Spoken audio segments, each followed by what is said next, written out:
Assalamualaikum warahmatullahi wabarakatuh. Waalaikumsalam warahmatullahi wabarakatuh. Eh, Baiklah, pada siang hari ini, perkenalkan saya Mutia Saberko, SPD, eh, calon guru penggerak angkatan 6 dari Kabupaten Padang Pariaman, Provinsi Sumatera Barat. Saya adalah guru bahasa Inggris pada SMP Negeri 6 Lubuk Alung. Pada siang hari ini akan mengadakan wawancara dengan Kepala Sekolah SD Negeri 11 Lubuk Alung. Pada kali ini adalah dengan Ibu Yendrawati SPD. Ibu Yendrawati SPD. Iya, kami akan melakukan wawancara terkait dengan demonstrasi kontekstual pada modul 3.1, yaitu mengenai pengambilan keputusan berdasarkan nilai-nilai kebajikan. Oke, baiklah, kita mulai. Ibu, Ya. iya, alhamdulillah ya Ibu. Terima kasih Ibu pada siang hari ini. Ibu sudah menyediakan waktu untuk Tia di sini, meminta sedikit pengalaman begitu ya Ibu, berbagi pengalaman Ibu yang selama ini, kalau boleh tahu Tia sudah berapa lama Ibu menjabat sebagai kepala sekolah di SD Negeri 11 ini Ibu? Baru dari Februari, sekarang Februari juga begitu ya. Baru 1 tahun, sebelumnya Ibu di SD 06 Lubuk Alung 2 tahun. Gitu ya. Berarti Ibu sudah lebih kurang 3 tahun ya Ibu ya? Kurang 3 tahun menjabat jadi kepala sekolah. Menjabat sebagai kepala sekolah. Alhamdulillah sampai sekarang masih diamanahkan untuk memimpin SD 11 Lubuk Alung ini. Oh ya, alhamdulillah, mudah-mudahan lancar terus sampai ke depannya ya Ibu ya. Oke, baik Ibu, di sini Tia akan memberikan beberapa pertanyaan terkait dengan cara Ibu dalam pengambilan keputusan, begitu Ibu.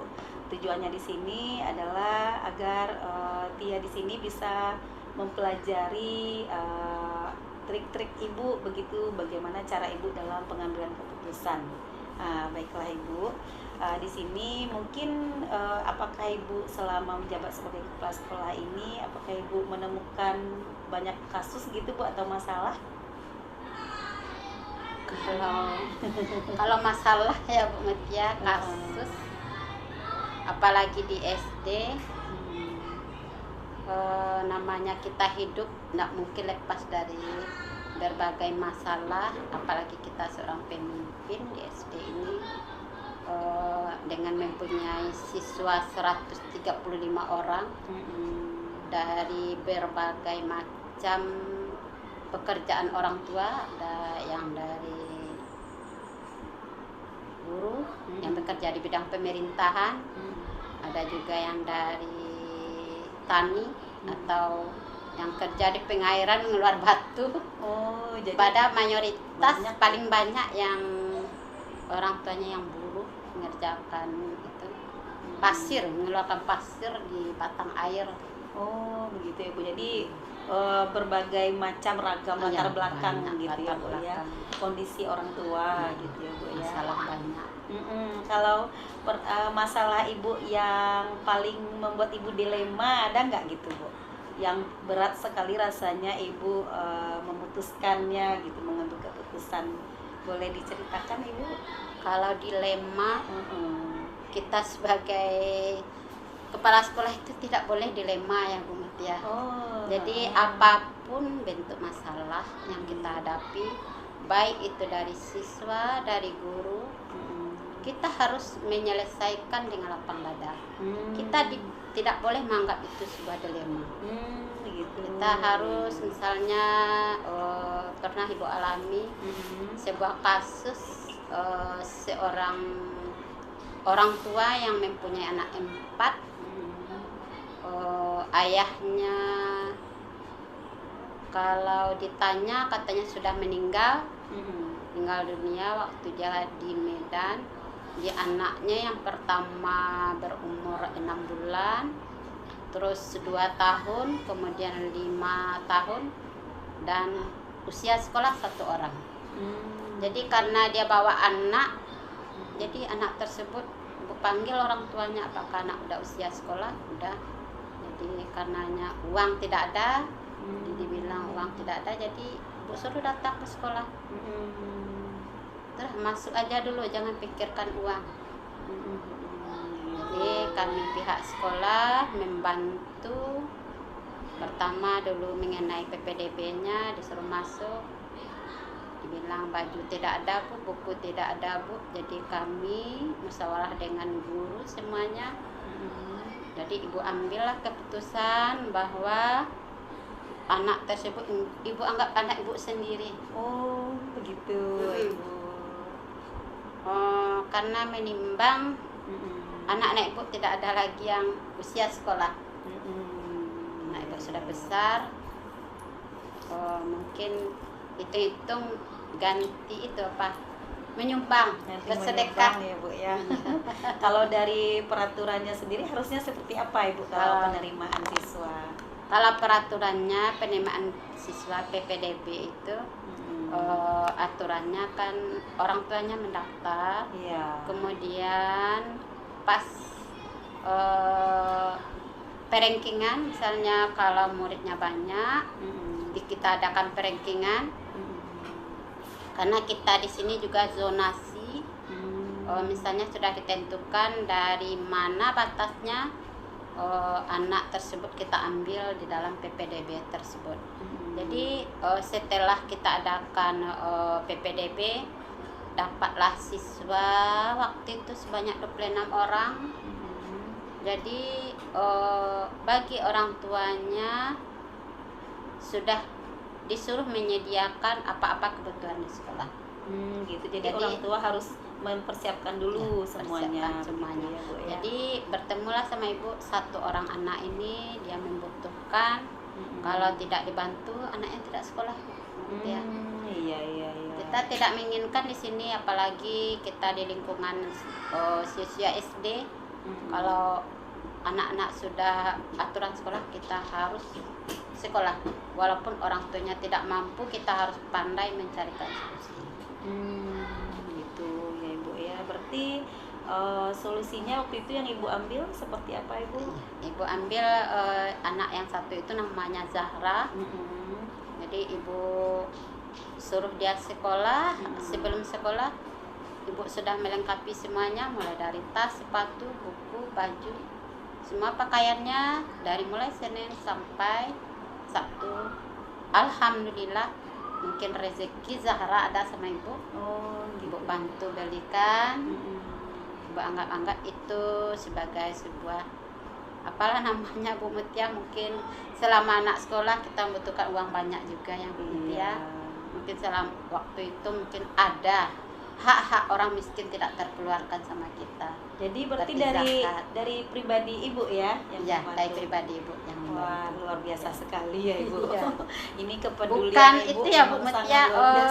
Ibu bicara di sini bukan Ibu Ria ya. Oh tidak. Bukan, tapi itu karena Bu Mutia menanya sebuah kasus. Jadi kemarin mengenai PPDB. Dan kasus-kasus lain banyak, tapi salah satu kasusnya seperti itu ya Bu ya. Berarti ibu ambil keputusannya anak ini tetap sekolah, walaupun peraturannya memang kalau sebenarnya aturannya itu kan harusnya siswa orang tua melengkapi semuanya begitu ya Bu ya. Kalau ini kasusnya kan tidak punya biaya sama sekali. Nah berarti ibu mengambil keputusan, ibu yang memberikan bantuan begitu ya Bu. Kita di SD mengenai PPDB tidak ada memungut uang sepersen. Tidak ada, cuma diserahkan, misalnya apa pakaian itu diserahkan ke orang tua semuanya. Apa yang dibutuhkan oleh siswa kelas 1 itu orang tua yang menyediakan semuanya, kecuali meja dan kursi, fasilitas di sekolah itu baru kita yang menyediakan. Begitu ya Ibu ya. Berarti Ibu sudah pengambilan keputusan ini sudah berdasarkan rasa kepedulian Ibu ya Ibu ya. Berarti di sini Ibu mungkin ada pengecualiannya, biasanya kalau peraturannya harus seperti ini. Kita harus gitu cari itu Bu Mutia, harus cari solusi. Jangan sampai anak usia sekolah tidak sekolah gara-gara tidak ada uang. Tidak ada sanggup beli pakaian. Iya. Kita harus carikan solusinya ya untuk masa depannya juga begitu ya Ibu ya. Bisa jadi mungkin kalau Ibu tidak memberikan solusi seperti ini, anak ini putus sekolah, dia tidak sekolah mungkin sama sekali. Tidak sekolah sama sekali. Ya, untuk masa depannya entah bagaimana jadinya. Anak usia sekolah tidak sekolah, gimana ke depannya udah terbayang sama kita, apalagi itu anak kita sendiri. Jadi kita membawa sebuah kasus yang seperti itu, saya bawa ke diri saya sendiri. Bagaimana kalau Zahra ini anak saya? Begitu. Ya. Wah, luar biasa sekali Ibu. Tadi Ibu sudah bercerita tentang salah satu kasus ya yang Ibu alami. Ada nggak kasus lainnya yang pernah Ibu alami yang juga Ibu merasakan dalam posisi berat Ibu mengambil keputusan begitu Ibu? Mengenai kasus yang ada di sekolah ini beragam Bu Mutia. Karena begitu banyaknya siswa, lebih dari 100. Jadi dengan berbagai macam faktor ekonomi masing-masing orang tua. Jadi ada sebuah kasus yang Ibu alami waktu Ibu baru datang ke sini. Karena guru kelas 6 waktu itu dipromosikan jadi kepala sekolah. Jadi pas Ibu di sini Ibu ambil keputusan, Ibu rolling, guru kelas 5 naik kelas 6. Jadi naiknya berjenjang semua Bu Mutia. Oh begitu. Kecuali kelas 1. Kelas 1 bagaimana? Kelas 1 tidak Ibu tukar gurunya. Oh tetap ya. Kenapa itu Bu alasan? Karena kalau kelas 1 itu kan dia sangat membutuhkan seorang guru yang yang berkelanjutan gitu. Dari semester 1 dia sudah sama Ibu itu, kalau ditukar di semester 2 kadang siswa kelas 1 itu dia maunya Ibu itu gitu. Saya maunya Ibu ini Bu. Jadi kalau nanti ditukar, kadang-kadang siswa itu ada tidak menerima. Saya nak mau datang ke sekolah Mak, Ibu saya itu bertukar katanya. Oh begitu, berarti Ibu melihat dari murid begitu ya Bu ya. Karena makanya Ibu juga nak mau menukar guru kelas 1, karena waktu Ibu jadi guru 15 tahun Ibu jadi guru kelas 1. Jadi jarang lah guru kelas 1 itu ditukar, apalagi dalam waktu 1 tahun. Oh iya nanti jadi susah lagi menyesuaikan ke anak ke siswa kelas 1 karena yang paling kecil kan kelas 1 di SD. Jadi kelas 2 Ibu naikkan ke kelas 3 berjenjang gitu. Jadi tibalah guru kelas 5 namanya Ibu Delvia duduk di kelas 6. Jadi setelah Ibu bulan Februari, tidak salah tanggal 22 Ibu dilantik di sini serah terima. Jadi pas bulan Maret Ibu tanya ke kelas 6 karena jadwal hampir itu menjelang kelas 6 ujian. Karena di bulan Mei kelas 6 sudah ujian. Jadi di bulan Maret, awal Maret Ibu tanya sama guru kelas 6-nya, adakah siswa yang sharing tidak hadir? Jadi ketemulah sebuah kasus bahwa seorang siswa laki-laki yang namanya Ahmad, dia sering tidak sekolah. Sudah tidak salah waktu itu sudah 15 hari tidak sekolah. Jadi karena 15 hari tidak sekolah, Ibu suruh guru kelas 6-nya menjajaki bagaimana siswa tidak sekolah, apa alasannya. Jadi setelah ditanya ke teman-teman yang rumahnya dekat sama Ahmad ini, maka dapat kesimpulan bahwa siswa tersebut katanya tidak sekolah lagi. Karena ada sebuah mungkin suatu masalah di rumahnya. Jadi kemudian beberapa hari Ibu suruh Ibu Delvia Murni itu datang ke rumahnya, ke rumah Ahmad ini. Kebetulan rumahnya dekat dengan sungai Batang Anai. Bu Alung. Anak-anak Jadi siswa tersebut dia sudah sering bekerja di sana, mengeluarkan pasir, kadang batu, mengangkat batu gitu ya Bu ya, dari sungai ya. Ya, setelah Bu Delvia ke sana dapat kesimpulan bahwa siswa tersebut bekerja mengambil batu ke sungai karena orang tua perempuannya pergi, tidak tahu kemana gitu, alamatnya tidak tahu. Pergi meninggalkan anaknya aja gitu ya Bu. Ketika anak tersebut berumur 5 tahun. Waktu itu Ahmad ini tinggal sama kakak perempuannya. Jadi setelah anak perempuannya menikah, kakak perempuannya menikah, kakak perempuan tinggal di Ulakanta Pakis. Oh, jauh. Jadi juga tinggallah ya, Ahmad ini dengan kakaknya, dengan kakak laki-laki, dan orang tua laki-laki sudah mempunyai istri lagi. Jauh pula Bu, di Nansabaris. Wah. Tinggalnya. Jadi artinya si Ahmad ini kurang perhatian dari keluarga ya Bu. Kurang kasih sayang, yang akan mengarahkan untuk sekolah itu tidak ada lagi. Kemudian sudah dibujuk, katanya mau sekolah, nyatanya tidak juga datang. Berarti wali kelas sudah mendatangi. Kemudian langkah berikutnya seperti apa itu? Kemudian Bu suruh lagi untuk yang kedua, ibu wali kelasnya datang lagi, coba lagi. Udah 15 hari, datang lagi. Bagaimana? Bawa buku. Bawa buku kasus, kemudian nanti dicatat apa itu jawabannya. Itu yang kedua, kemarin juga ada dibawa. Jadi yang kedua dibawa juga, tulis apa masalahnya di sini.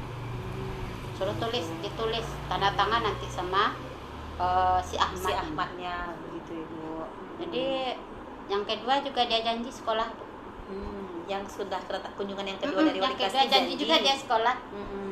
Tahu-tahu dia tidak salah datang beberapa hari ke sekolah.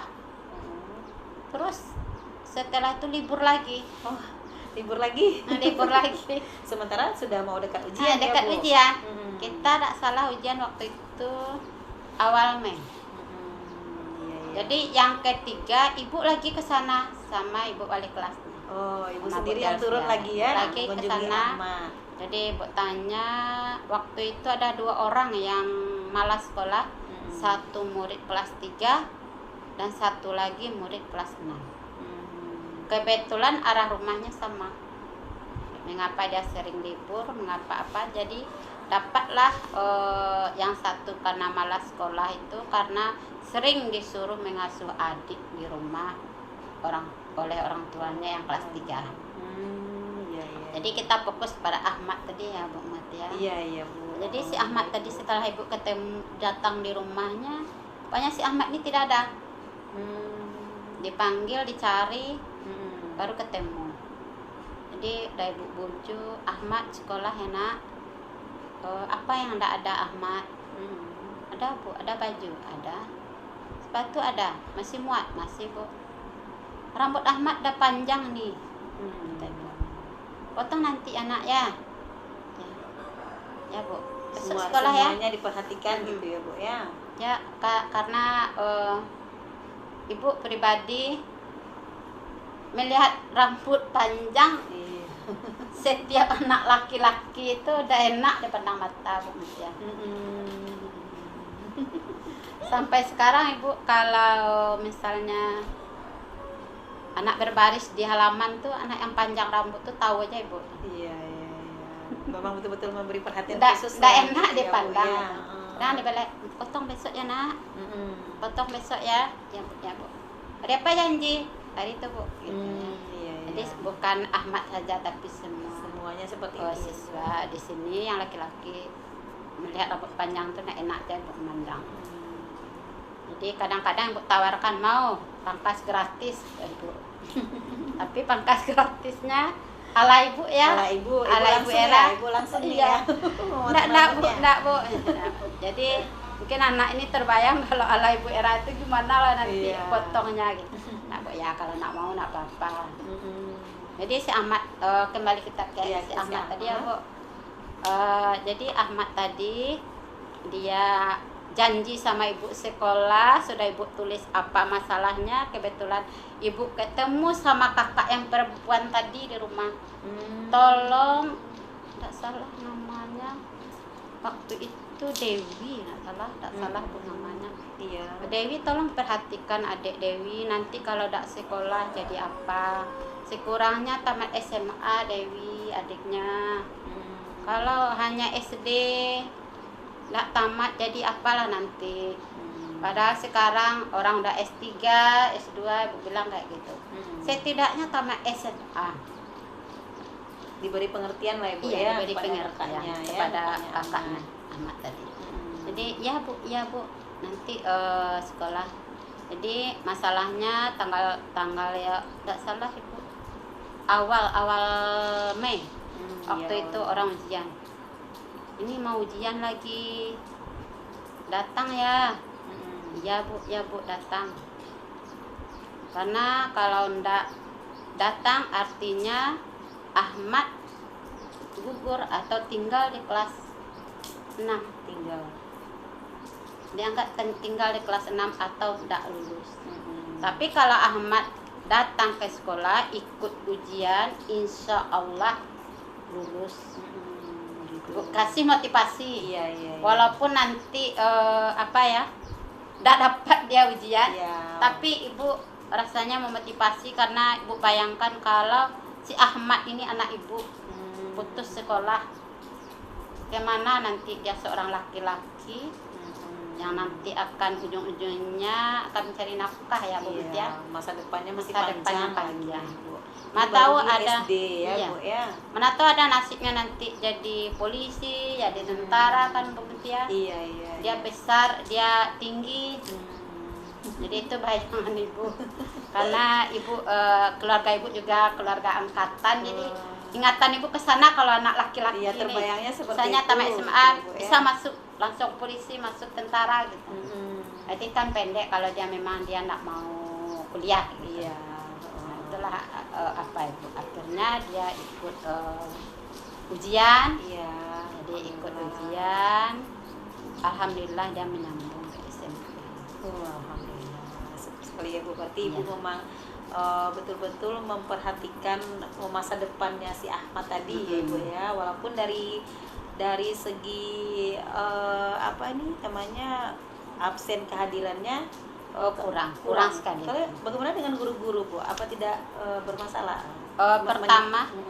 Melihat ada di antara beberapa guru, bu, kalau dibikin seperti ini anak-anak bu, apakah nanti anak-anak yang lain meniru nak bu? Iya, nah itu, gimana itu bu? Sekarang jangan pikirkan ke belakang dulu. Bilang sama guru seperti itu. Istilahnya kalau kita di Minang ini main ke-engke katanya bu. Ya. Main ke-engke parangainya nanti bu. Anak-anak yang lain. Ya, anak-anak yang lain gitu. Keadilannya lagi. Kita dok saja sekolah. Nanti kita dijemput mas sama ibu kepala sekolah sama guru katanya. Jadi jangan pikirkan itu. Sekarang kita pikirkan dulu masalah yang ada di depan kita. Mudah-mudahan tidak ada terlagi-lagi masalah seperti Ahmad ini ya bu ya. Insya Allah bu, sampai sekarang bu Mutia tidak ada lagi yang seperti Ahmad itu. Pada umumnya anak-anak paling libur 1 hari udah ditanya, nggak ada lagi dia libur besok. Kalau 1 hari 2 hari itu kan siswa SD itu kan biasa. Karena dia ada disuruh orang tua, disuruh apa. Alhamdulillah nggak ada masalah. Jadi memang ada bergejolak di antara beberapa guru karena ibu menjemput-jemput ke rumah itu. Jadi ibu atasi seperti itu aja. Sekarang kita hadapi masalah yang ini dulu. Jangan kita inginkan lagi masalah ke depannya karena perkataan kita itu kan doa. Berarti yang caranya berarti ibu kita selesaikan dulu yang sekarang. Kita fokus dulu ke yang sekarang. Gitu. Ibu tak usah dipikirkan yang nantinya yang kedepan apanya gitu ya bu ya. Alhamdulillah nggak ada terjadi. Alhamdulillah gitu ya bu. Kemudian lagi dalam pengambilan keputusan ini Ibu pernah merasakan ada tantangannya enggak begitu Bu? Ibu menemukan tantangan enggak? Tantangan, kalau dibilang tantangan, segala masalah itu pastilah ada tantangan, ada hambatan. Iya. Cuma sebuah tantangan itu tidak kita anggap itu sebuah masalah. Kita selesaikan dengan hati yang lapang. Kita musyawarahkan dengan guru, tendi, komite, kita selesaikan. Tapi Ibu selesaikan masalah itu, yang ada masalah itu Ibu selesaikan bersama yang ada di sekolah saja. Tapi kalau tidak selesai baru jalannya kita minta pendapat ke komite, minta pendapat ke pengawas atau ke ketua kita yang dituakan di kelompok kita. Oh, seperti MKKS Ya, gitu mungkin ya Bu MKKS, ya. Jadi kalau ada masalah ya berarti Ibu langkahnya Ibu bersama-sama musyawarah dulu dengan semua guru gitu ya Bu ya. Gitu Ibu. Baik Ibu. Kemudian Ibu ada nggak gitu Bu faktor-faktor atau ada orang lain nggak Bu atau faktor yang membantu Ibu dalam pengambilan keputusan? Faktor Ya, yang membantu Ibu dalam mengambil yang membantu keputusan. itu banyak. Iya, seperti apa ya? Contohnya di sekolah ini kan ada juga beberapa guru-guru senior, guru hebat. Iya, iya, iya. Ada juga yang umurnya tua dari Ibu, ada juga. Jadi ibu-ibu itulah kadang-kadang kalau Ibu ada kendala yang suatu masalah itu tidak bisa dipecahkan, setelah kita musyawarah diminta pendapat guru-guru itu, guru-guru hebat itulah yang membantu Ibu. Walaupun Ibu di sini kan pemimpin gitu ya, kan. walaupun Ibu pemimpin, Ibu tidak bertahan Bu Mutia, misalnya ada keputusan harus kata Ibu yang diikuti, tidak. Ibu pasti apa yang terbaik di sekolah itu, apa yang terbaik di keputusan bersama di sekolah itu, apa yang diputuskan oleh guru-guru dan itu bisa Ibu ikuti, itu yang Bu ambil. Bukan harus pendapat Ibu yang terima, bukan. Iya, iya, iya. Kalau pendapat kita yang diterima berarti kita itu apa tuh, membanggakan pangkat apa kepemimpinan kepemimpinan sendiri kita gitu ya Bu ya. Walaupun kita dituakan. Iya. Kita Bisa dituakan saja itu Ibu bukan mengambil keputusan. harus mengikuti perintah kita semuanya, tidak. Gitu. Kita harus memusyawarahkan baru diambil. Wah, luar biasa sekali Ibu ya. Baik Bu, kemudian ini kita sudah sampai di pertanyaan terakhir ya Ibu ya. Dari wawancara kita kali ini yang Ibu sampaikan ini, apa ya pelajaran yang bisa Ibu ambil begitu Ibu? Pelajaran yang Ibu ambil dari kasus-kasus yang terjadi di dari sekolah. dari pengambilan keputusan jadi, ini Bu. Dari kasus-kasus yang terjadi di sekolah itu apa pelajaran? Pelajarannya Ibu ambil itu segala sesuatu masalah yang kita hadapi yang akan diselesaikan itu masalah yang paling berat dulu. Kemudian apapun masalah yang terjadi, kalau kita musyawarahkan, kita kalau kolaborasikan dengan teman-teman di sekolah, sebuah masalah itu pasti akan selesai. Pasti akan ada jawaban dari masalah-masalah tersebut, jalan keluarnya ketemu gitu ya Bu ya, kalau sudah berdiskusi gitu ya Bu. Kalau kita mikirkan sendiri itu membuat penyakit Bu Mutia, membuat kita sakit. Jadi kalau kita berbagi dengan seluruh warga sekolah, guru, tendi dan operator, pasti ada jalan. Iya, dan Ibu pun sepertinya juga mendengarkan pendapat dari bawahan ya Bu ya, walaupun Ibu yang pemimpinnya begitu ya, walaupun mungkin bawahan Ibu atau guru Ibu lebih muda daripada Ibu gitu ya Ibu. Ibu tidak tergantung muda tua gitu, tapi kalau apa yang dimusyawarahkan itu ada jawabannya, ada solusinya, Ibu tidak menilai orang tua muda, tidak. Kalau dia punya wawasan gimana, kita harus makainya, harus menerimanya. Kalau pendapatnya itu bagus, ya Bu ya, dan mungkin risikonya mungkin yang paling kecil lah gitu Bu ya. Baiklah Ibu, terima kasih atas waktunya Ibu pada siang hari ini. Begitu banyak pelajaran yang bisa kita diambil dari sosok Ibu sebagai seorang pemimpin di SD Negeri 11 Lubuk Alung ini. Ibu, terima kasih lagi atas waktunya. Sama-sama Bu Mutia. Jangan sungkan-sungkan ke sini kalau ada yang mau ditanyakan Ibu. Bersedia. Alhamdulillah, terima kasih Ibu.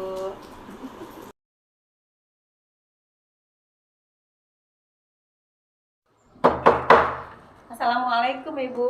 Waalaikumsalam warahmatullahi wabarakatuh. Bu Mutia, ada apa? Silahkan duduk. Oke, terima kasih Ibu.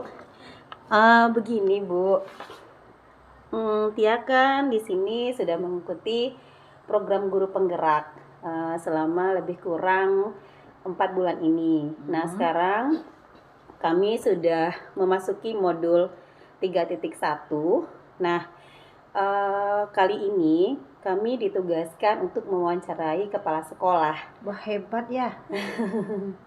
Alhamdulillah, terima kasih Ibu. Nah, jadi di sini pada modul 3.1 ini berkaitan dengan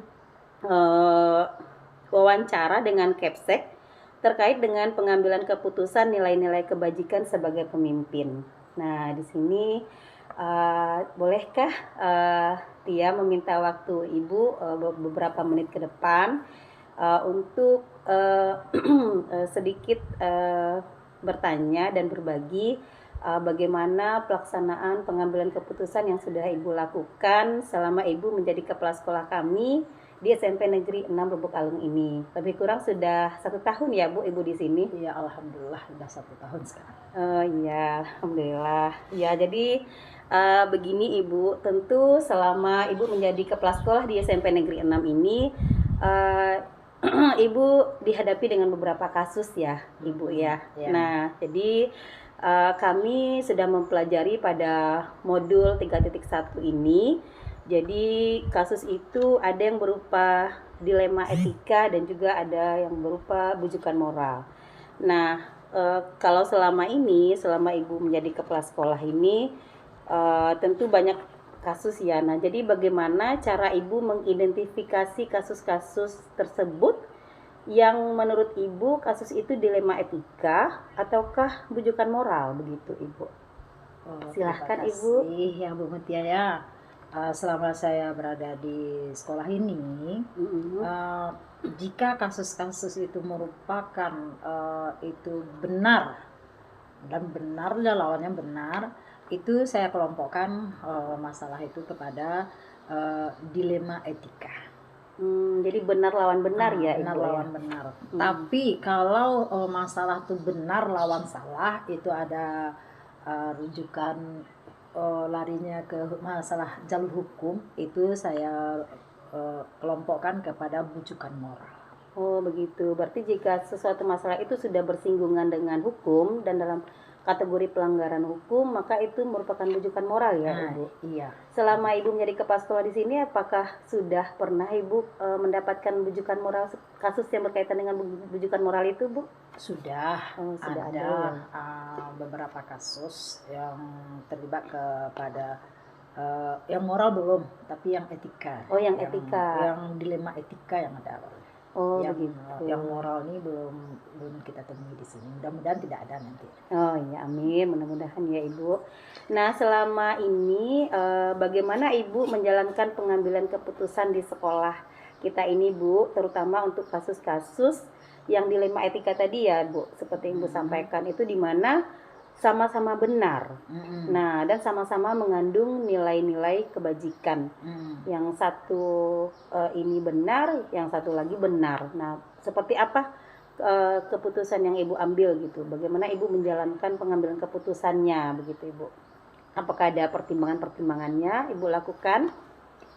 Di sini banyak sekali pertimbangan yang kita lakukan, terutama ya apalagi masalah dengan kasus dengan kesiswaan, dengan siswa kita. Jadi banyak sekali pertimbangan-pertimbangan yang perlu kita perhatikan. Contoh, jika ada kasus siswa, anak itu dianggap dari seluruh guru dia punya bermasalah. Jika kalau kita biarkan anak ini tetap sekolah akan mengganggu kepada teman-teman yang lain dan adik-adik yang lain. Tapi kalau kita keluarkan, kita tidak boleh mengeluarkan anak, karena mengeluarkan anak adalah salah di muka perlindungan anak. Jadi inilah menjadi dilema bagi saya yang selama saya berada di sini gitu. Jadi bagaimana cara pengambilan keputusannya, saya lempar kepada majelis guru, wakil, komite, dan orang tua. Begitu. Berarti langkah-langkah atau prosedur seperti apa ya yang biasa Ibu lakukan selama ini? Yang pertama yang saya lakukan yaitu saya tidak menunda-nunda permasalahan yang ada. Jika ada masalah langsung ditanggulangi secepatnya. Kemudian kita pikirkan dengan matang. Apakah masalah ini bisa kita selesaikan dengan baik atau bagaimana ya gitu. Kemudian yang paling penting di sini adalah kita mempertimbangkan sesuatu keputusan itu, jangan salah kita mengambil keputusan nanti. Kalau salah kita mengambil keputusannya nanti, jadi ini akan berdampak kepada anak itu sendiri nanti dan juga terhadap sekolah kita di sini. Gitu ya Bu ya. Atau apakah dengan misalnya kalau kasus di sini ada salah satu anak, kalau kita seandainya seperti siswa itu mungkin secara secara sikap sudah tidak bagus misalnya begitu ya Bu. Jadi apakah itu akan Ibu berhentikan atau bagaimana Bu? Inilah menjadi pertimbangan bagi kita. Kita tidak boleh memberhentikan siswa, dan kita harus menegakkan disiplin. Jadi ini kan dilema nih. Disiplin harus kita tegakkan, dan satu sisi kita harus bagaimana terhadap anak ini dilema bagi saya. Kalau kita memberhentikan anak tidak boleh. Kenapa ya Ibu? Itu ada peraturannya bahwa dalam perlindungan anak kita tidak boleh memberhentikan anak dalam masa belajar. Itu wajib belajar 9 tahun. Untuk jangka. Jadi kita tidak boleh mengeluarkan anak gitu. Jadi mengeluarkan anak tidak boleh. Tapi ya kalau anak itu keluar, kita silakan. Tapi anak yang kita keluarkan tidak boleh. Gitu ya Bu ya. Nah kemudian lagi Ibu, untuk pertanyaan selanjutnya, hal-hal apa saja yang selama ini Ibu anggap efektif ini Bu dalam pengambilan keputusan pada kasus-kasus dilema etika? Di sini yang saya anggap efektif yaitu yang pertama yaitu kita ambil keputusannya itu yang paling bermanfaat dulu. Dan yang paling kecil resikonya terhadap kasus yang dilema yang kita alami itu. Kita pertimbangkan itu dulu. Kemudian kalau sudah kita pertimbangkan, baru kita berjalan lebih matangnya lagi, yaitu ke arah yang lainnya. Bagaimana pertimbangan tadi bisa kita jalankan bersama-sama dengan warga sekolah yang ada di sekolah ini. Gitu ya Bu ya. Berarti harus ada kesepakatan begitu ya Bu ya. Ada kesepakatan antara kepala sekolah, majelis guru, wakil, orang tua, komite. Gitu. Semuanya harus ada kerjasama yang baik. Ada kata sepakat lah. Gimana supaya disiplin bisa kita tingkatkan. Begitu ya Bu. Nah kemudian ini pertanyaan berikutnya Ibu kira-kira ada mendapatkan tantangan nggak Bu dalam pengambilan keputusan pada kasus-kasus tertentu? Terutama dalam kasus dilema etika ini saya mendapatkan tantangan yang berat. Iya. Yang pertama tantangannya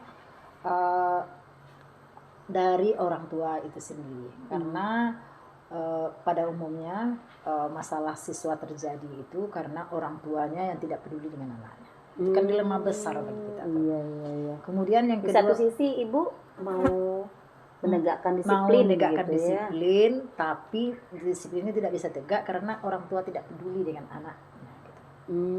Jadi kalau kita panggil pun orang tuanya tidak ada di sini, contohnya gitu. Contoh orang tua tidak ada. dia tinggal dengan masyarakat. Nah, siapa yang akan kita ajak untuk membawa anak ini ke hidup Filipina? Kan tidak mungkin. Jadi itu dilema berat, dilema yang gimana lah gitu, yang amat sulit saya apakan. Satu sisi kita mau disiplin di sekolah ini tegak, satu sisi lain masyarakat tidak mendukung. Kan orang tua salah satunya termasuk unsur masyarakat. Jadi masyarakat tidak mendukung arah ke situ. Itu tantangannya ya, Bu. Tantangan berat bagi saya tuh. Iya, Bu. Baik, Ibu. Kemudian lagi, apakah Ibu memiliki jadwal tertentu begitu, Bu? Ibu dalam menyelesaikan kasus dilema etika ini, Bu? Untuk jadwal, karena masalah dilema etika itu kan tidak teratur, tidak terjadwal. Terus terang tidak ada jadwal kita buat dah, karena itu incidental sifatnya. Oh begitu. Tapi yang terjadwal tidak ada. Cuman kita punya langkah-langkah untuk menghadapi kasus-kasus yang dilema etika. Gitu ya. Berarti Ibu jika ada suatu kasus maka Ibu langsung menyelesaikannya, langsung begitu diselesaikan ya? dengan sesegera mungkin gitu, kekinian gitu sifatnya. Langsung ya, langsung bertindak begitu, Ibu bertindak cepat begitu ya. Jadi tidak, berarti Ibu tidak menunda-nunda ya? Tidak menunda-nunda waktu. Gitu, baik Ibu. Nah kemudian lagi, adakah kira-kira seseorang begitu Ibu atau faktor-faktor apa yang selama ini mempermudah atau membantu Ibu dalam pengambilan keputusan gitu? Ada nggak faktor-faktor yang membantu Ibu dalam mengambil di sini keputusan? faktor yang utama yang membantu saya yaitu adanya kerjasama yang baik sesama guru, sesama warga sekolah gitu, dengan orang tua. Tanpa ada kerjasama, kata sepakat dengan orang tua, dengan guru-guru, maka agak susah kita menjalankannya. Jadi dengan adanya kerjasama yang baik sesama guru, sesama orang tua, tata usaha, maka insya Allah bisa kita jalankan dengan baik. Berarti jika bersama maka mudah gitu ya Bu ya. Jika kita bersama kita bisa menyelesaikan masalah itu ya Bu dengan keputusan yang dengan terbaik. keputusan yang terbaik untuk siswa dan untuk sekolah. Gitu. Iya baik Ibu. Kemudian lagi Bu, ini kita sampai ke pertanyaan terakhir ya Ibu. Dari semua hal yang telah disampaikan, yang Ibu sampaikan tadi, pembelajaran apa ya yang dapat Ibu petik dari pengalaman Ibu saat mengambil keputusan? Begitu Ibu. Pembelajaran yang pertama yang saya peroleh di sini yaitu adanya kata sepakat. Sepakat. Nah, dia kata sayu kalau orang Minang sayu sakatu. Berarti tidak Ibu sendiri gitu ya. Sendiri kita mengambil keputusan. Jadi kita bersama, kita periakan dengan guru-guru, dengan wali kelas, dengan guru mata pelajaran, dengan unsur-unsur yang ada di sekolah ini. Itulah pembelajarannya. Dengan adanya kerjasama yang baik tadi, maka semua sesuatunya kita bisa memecahkannya dengan baik. Begitu Ibu. Wah, luar biasa sekali rasanya Ibu wawancara pada siang hari ini dengan Ibu. Saya jadi banyak belajar bagaimana cara mengambil keputusan ya Ibu berdasarkan nilai-nilai kebajikan dan nantinya juga sebagai pemimpin begitu ya Ibu ya. Terima kasih Ibu atas waktunya. Sama-sama Bu Mutia, mudah-mudahan kesuksesan selalu ada di tangan Bu Mutia. Amin, alhamdulillah. Terima kasih juga Ibu atas doanya. Kalau begitu Ibu, saya izin dulu lagi ke meja saya ya Ibu untuk melanjutkan pekerjaan yang lainnya. Silahkan Bu Mutia. Terima kasih Ibu Sama-sama, atas Bu waktunya. Mutia.